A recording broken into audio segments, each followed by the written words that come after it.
I want to make mindfulness practical for you. How do you practically implement mindfulness as a professional, as a parent, as a friend, as a partner? How can you use mindfulness to manage your emotions and to connect with your own desires, your wants, your needs? Mindfulness is this word that I heard long before I ever really understood how to practically use it day to day. I heard this word mindful and I understood that it was likely being more aware. But just like I had to learn with breath work that breathing isn't about breathing more and breathing harder, breathing deeper, but how you breathe is what is really important.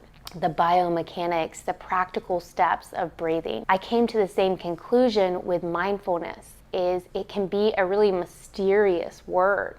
And I'd like to make it more practical for you. I'd like to give you 4 steps today to become more mindful. These are simple, easy steps that if you start to work them with situations that are more difficult that you're experiencing, and we have things every day that we could definitely strive to be more mindful about, myself included.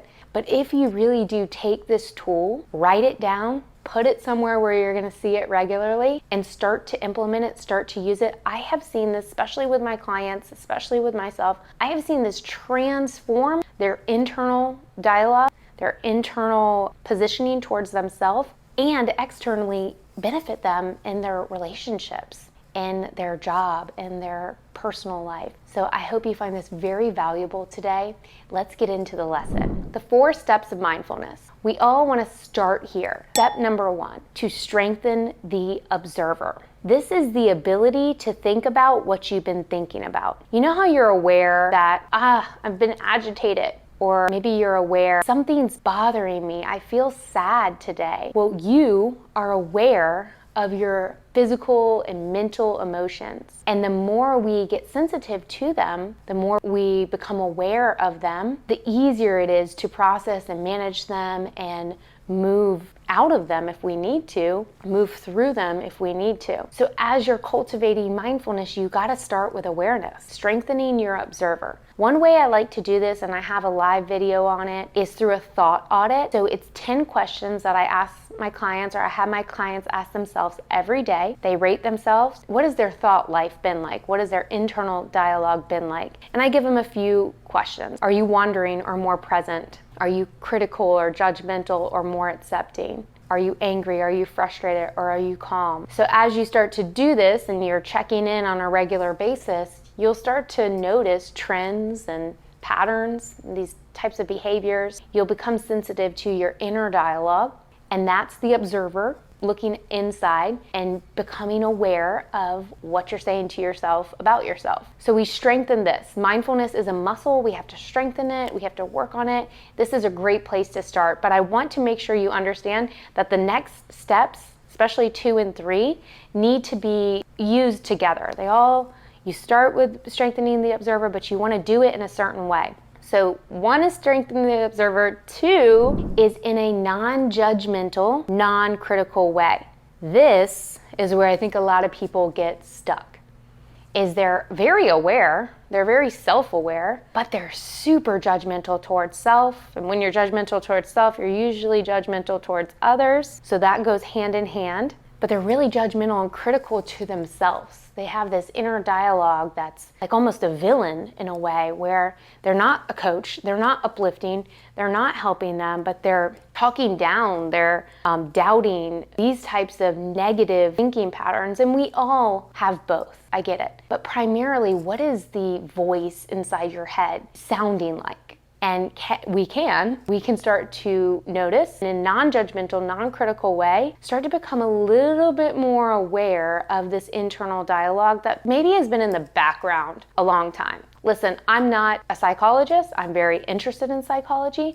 I'm a physiologist, but this is what I know. The brain is in the body. I've learned a ton about the body, including the brain. And so although I'm not a clinical therapist and that's not what I do a lot of coaching and wellness, and we touch on all these areas, because to feel well in your life isn't just about physical well-being. It's about emotional well-being, mental well-being, social well-being, occupational, spiritual. Like, it's really big what I get to do as a wellness and mindfulness coach. So when you're embarking on this journey of mindfulness, when you start with observing, you have to pair it in a non-judgmental, non-critical way. The reason why is when we start to become critical of ourselves, our defenses go up and our aptitude to learn and grow go down. Just like if you are critical and aggressive with, let's say, a partner, guess what? That partner is gonna, I'm not listening to you. You know, they're gonna defend themselves, and we kind of do that inside. So you gotta drop some of that criticizing and that critical talk and accept, that's what we wanna replace it with, accept your emotions, accept where you're at, accept your behaviors, because from that place, we can make better changes. I'm also a behavior change coach, so behavior modification, behavior change. I've done a lot of work in that area. So this is kind of, mindfulness can be really used to change some of our habits and behaviors and create more positive habits and behaviors. When you do this non-judgmental, non-critical way, you're quickly going to want to, what do you do after that? You invoke curiosity. That is step number 3, to invoke curiosity. So I'm strengthening the observer. I'm checking in on a regular basis, trying to figure out, hey, what have I been thinking about? Do I have a lot of stinking thinking? What's my thinking like? And you're doing this in a kind way, in a, as I mentioned, non-critical, non-judgmental way, in a loving way, in a nurturing way. I have children, so I think of this a lot. I think of my inner child a lot, and I think of, how would I talk to my children? How would I help them? You know, you're not gonna criticize and talk down to them. You're gonna nurture them. You're gonna love on them, especially if they need to change a habit or a behavior, right? So that some of that positive psychology coming into it, but it works. We don't wanna change when somebody's harsh and critical towards us. That hurts. So when we do it to ourselves, we gotta look at that. And you invoke those, as the third step, you're gonna invoke those kind questions. I have another tool I created with my clients that I use. I have 20 questions that they can start to use on a regular basis. So when one of these powerful, frustrating emotions come up, we can kind of look at it, bring it up, bring it to the surface, start to question it kindly, not judging it, just trying to figure out, hey, where is this coming from? What am I feeling right now? Simple things. Like you, again, would work with your child like this, or a friend, or a loved one. And then after you've asked a few questions, you're starting to get some clarity, then you can hit that 4th step, which is about taking action. As a coach, I love action. I want forward progress for my clients. I want results. And so that 4th step is take action on patterns, behaviors, thoughts that are no longer serving you, that aren't moving you towards the person you say you want to be, that are out of alignment. That's where I feel a lot of people get stressed in their life, is when they're out of alignment in any one of their areas of wellness, any one of those 8 dimensions I talk about on my channel. So when you get out of alignment, you create this stress in the body. And so you say you want to do something, you say you want to be something, and listen, myself included, I'm a work in progress here.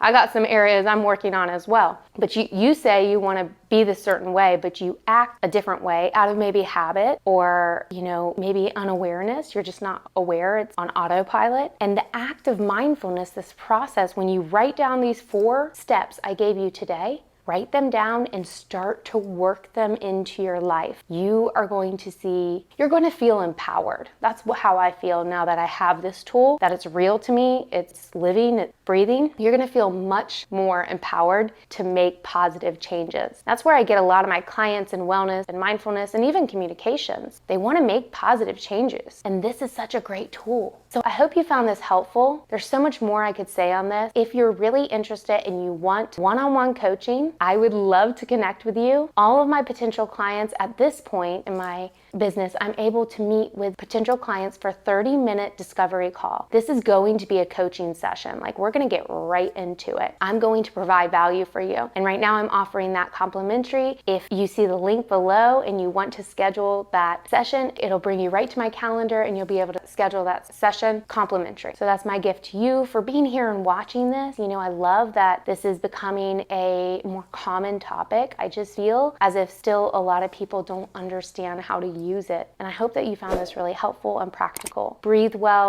live well, and speak well. Like and subscribe. Have a great day.